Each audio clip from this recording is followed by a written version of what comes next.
Before you fall in love with the Grand in Surprise, Arizona, let's talk about what it really costs to live there, because it is unfortunately more than just your mortgage payments and those HOA fees. So we're going to break down the real costs for buying a home and retiring in the Grand in Surprise, Arizona right now. Hi, I'm Braden McKee. I am a West Valley real estate agent here in the Phoenix metro area, and I work with my mom.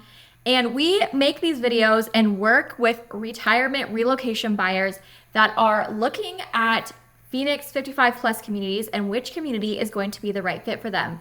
So if you are looking at comparing different communities, trying to see which one is going to be the best fit for your budget, your lifestyle, and just your wants and needs in a home in a community, I want to invite you to download our Phoenix 55 Plus Community Guide. This is going to give you an overview of the communities, whether you're comparing Pebble Creek, the Grand, and Sun City West, or Trilogy in Peoria.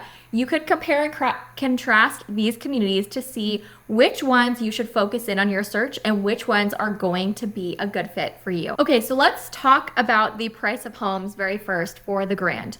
So I'm going to preface this with saying that right now, in this video, I'm only going to be talking about single family homes.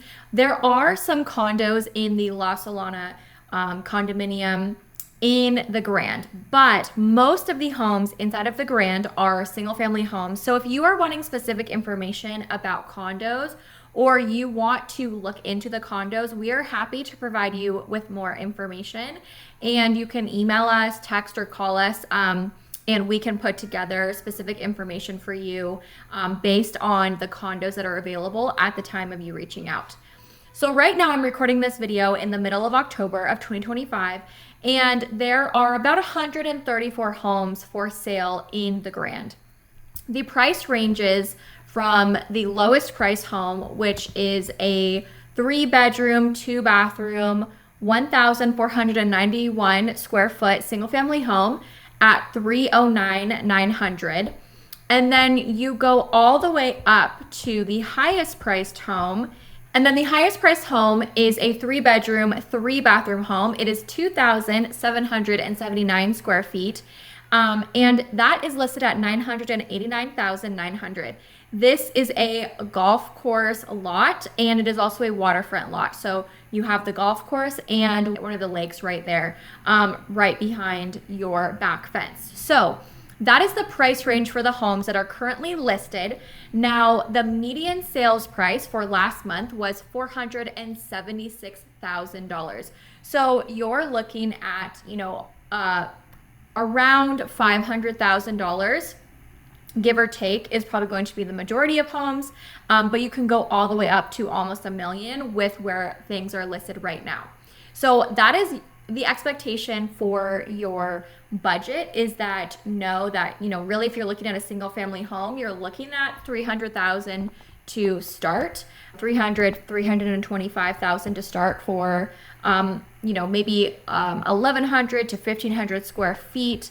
And then of course there's going to be some factors there, upgrade conditions, things like that, to determine where that starting price point is. Now let's talk about the HOA fees and buying in the Grand. So the very first thing that you should know is that there is an HOA, and that HOA fee currently, now HOA fees change frequently in communities that have HOAs, maybe not every single year, but just know that, this could be going up at a later time. Right now, the annual HOA fee is $1,921, and that includes your main area maintenance, street maintenance, and it also gets you 2 activity cards for the community. So with that, there's also some other fees that if you have a courtyard or a garden villa, there are maintained property fees that would be added on. So if you have a courtyard, that would be a $755 annual fee, and then a garden villa would be $701 annual fee. So just know that is really important to know, and you should keep in mind that when you're buying, you're going to have that annual HOA fee. Now, some of the smaller fees that come with buying is that you have the resale disclosure fee, which is $130, and then the $100 HOA transfer fee. If you are going to be changing your home, I know this is not necessarily done right when you're closing, but they do include it in buyer's fees on their homeowners information website, is that they do have a $170 fee if you are needing to put a request into the architectural review committee to make any changes to the home that are under $25,000. So if you are making improvements and you are doing upgrades or maintenance on the home, you're going to have to submit that to the architectural review committee, and that is going to be $170. And hopefully that's just a one-time fee, because hopefully you're just having to submit that one time, getting your approval, and then you can move on and, do the upgrades and everything.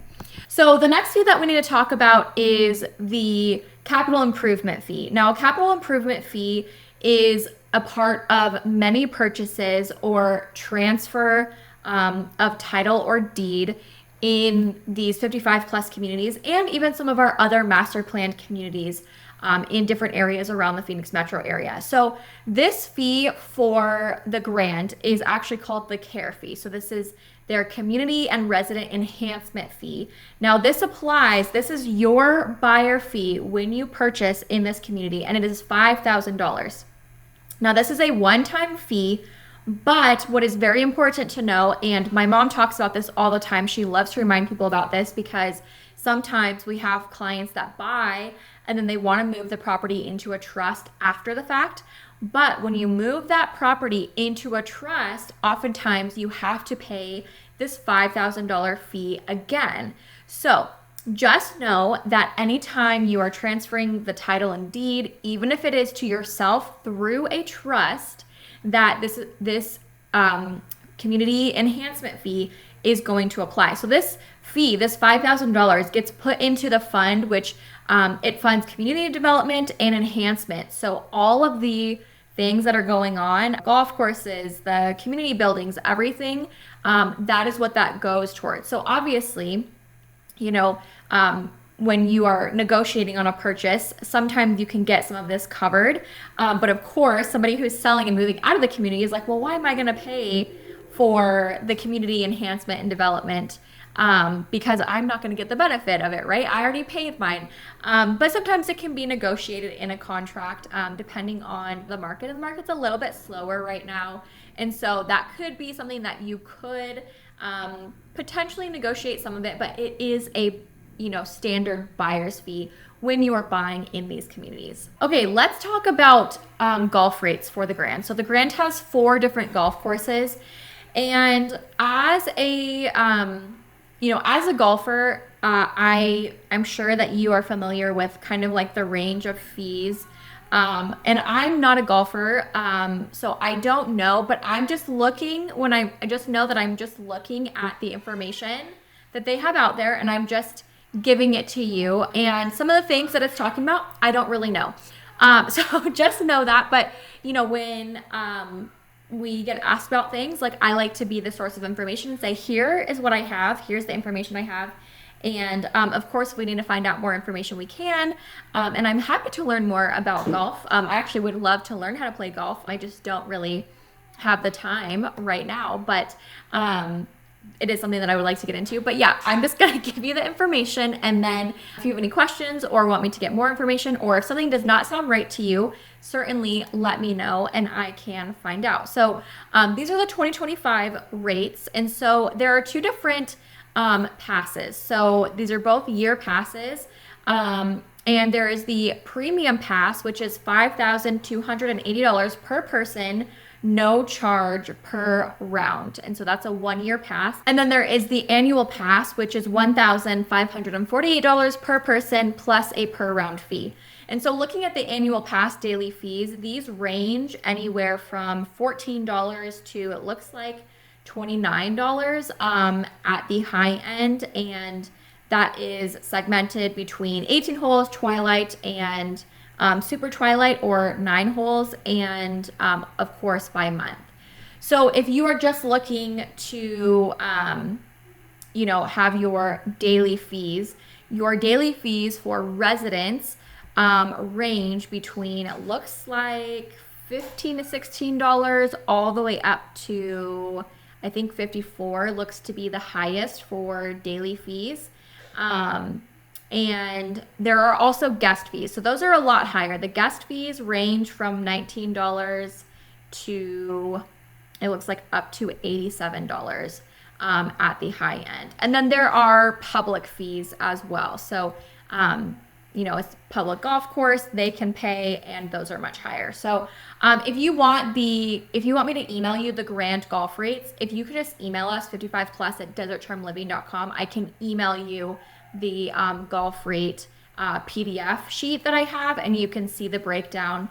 Of course, our summer months, it looks like, are the cheapest, and then January, February, March are the more expensive times because the weather is great.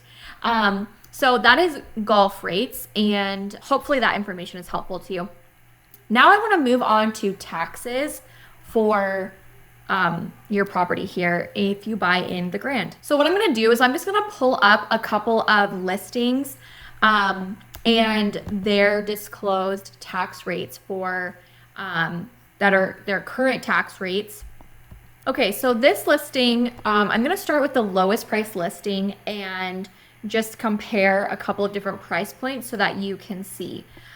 So this listing is the lowest price listing in the Grand, and it is the one listed at $309,900. It's a 3-bedroom, 2-bathroom, 1491 square foot home. And their taxes for the last year were $2,004.90. So a lot of times, when we're talking with people who are relocating here, they are, for the year, much higher than that. And so they are really surprised. So now I'm going to jump to the median price point. I'm going to try to find something around $475.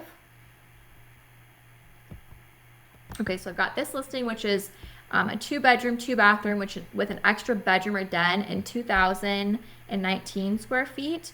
And I'm going to pull up the taxes real quick.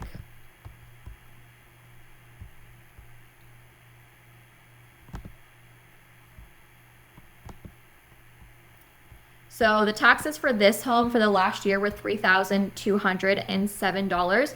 Now, they have their mailing address as out of state, and that this is not classified as their primary residence. This is a non-primary residence property. So I believe that is why that they have their primary residence in a different state, and so they have a higher tax rate due to that. Let me see if I can find another one in this price point that is primary. Okay, so I'm gonna pull up this one. This one is 474,000, and I'm gonna pull up the tax rate here. This is a primary residence. Okay, and this property, the tax bill for the last year was $2,261.76. So that is for a primary residence. And this one, just to compare, sizing, this is a 2-bedroom, 2-bathroom with an extra bedroom or den and 1,726 square feet. So smaller than the 474,900 property, but not that much smaller. And I believe that's just because this is a primary residence. Their tax rate is going to be lower. So now I'm going to jump into the 700, just over $700,000 price point. Actually, I'm going to do, I think I'm going to do mid sixes actually, and then I'll go up to the highest price listing. Okay. So I'm going to do this one. This is $650, and this is a 2-bedroom with an extra bedroom or den, 2,035 square feet home, listed at $650,000. And I am going to go into the taxes real quick. And this is classified as an owner-occupied residential property. And so looking at their taxes, we're looking at, for 2025, $2,718.14. So that is for an owner occupied. Now let me see if I can find one that may be a non-primary in this. Okay, so the next listing I'm looking at is priced at $679, but it is a non-primary. Now this one is a 3-bedroom, 2-bathroom, 1850 square foot home, and their taxes for the year are, let me just pull these up real quick. So for the year, $3,853.40. Again, they have their primary residence in a different state. So this is a higher tax rate due to this being a second property for them. It's going to be slightly different. So if you are snowbirding and you have your primary residence somewhere else, you're going to have slightly different taxes than if this is your primary residence and you are living here full time. Okay, and now I am looking at the highest price listing in the Grand right now, which is, this is a non-primary residence. This is a 3-bedroom, 3-bathroom home with an extra bedroom or den, and it is 2,779 square feet on the golf course, waterfront property. And so if I go into the taxes for this house, which is non-primary for the year, we are looking at a total of $5,912.12 for 2025. So that is the total. Now let me come back in and look at one that is a primary residence. Okay, so the next lower price listing is at $969,000. It is also on the golf course, and this home is a 3-bedroom, 3-bathroom, 3-car garage with an extra bedroom or den at 3,395 square feet. And so if I look as a primary residence in this price range, if I look at the taxes for the year, what I am seeing is $5,490.14. So with that, you are looking at, kind of a range there from about $2,000 a year for a primary residence up to over $5,000 for the year. So of course, that's a huge price range there. And of course, with having a second property, and you're going to have a higher tax rate for that property if it's a non-primary residence. And so that's something to consider, is like, where can you save on taxes? A lot of times our clients that are snowbirding, and this is their secondary residence, they are keeping their primary residence from the state that they're coming from, because even though they're going to have that higher tax rate here, they're still going to save money versus switching it where this becomes the primary residence and then they're paying for the secondary property somewhere else. So many of them are coming from places where these tax rates are actually much lower than what they're already paying where they're coming from. And so it just makes the most sense to do pay the primary tax rate on the out-of-state property, and then this is the non-primary tax rate for their home, and it still is less than what they would be paying if they switched it. So something just good to know overall, I think, if you are looking at the tax rates, you're looking at a primary residence versus a secondary residence, is what makes the most sense for your budget. Now, utility rates for the city of Surprise, overall, it's really going to depend. Summer is going to be the biggest thing for your utilities because of the heat. So we are looking at, typically they say in Surprise, Arizona, people are spending between $190 to about $400 a month for their utilities overall. What we see in the summer, though, is that you spike. So what I would recommend as a native and a resident here in Phoenix, Arizona, is that if you are here during the summer and you want to save on your bill, is to get on a plan with APS, that is our electric provider, and who you will have is to get on a plan with APS where it either budgets out your electricity for the summer months and kind of takes that spike and puts it across other months, or to do one of the other plans that's going to save. And they have a couple of different options, so you can talk with them about what's going to be best. But normally, I would say that you're probably looking at, depending on the usage, if you have a pool, that's going to make it higher. If you are keeping your house super cold, that's going to make it higher, right? But you're looking at, $200 to $400 a month, depending on the size of your home and the usage.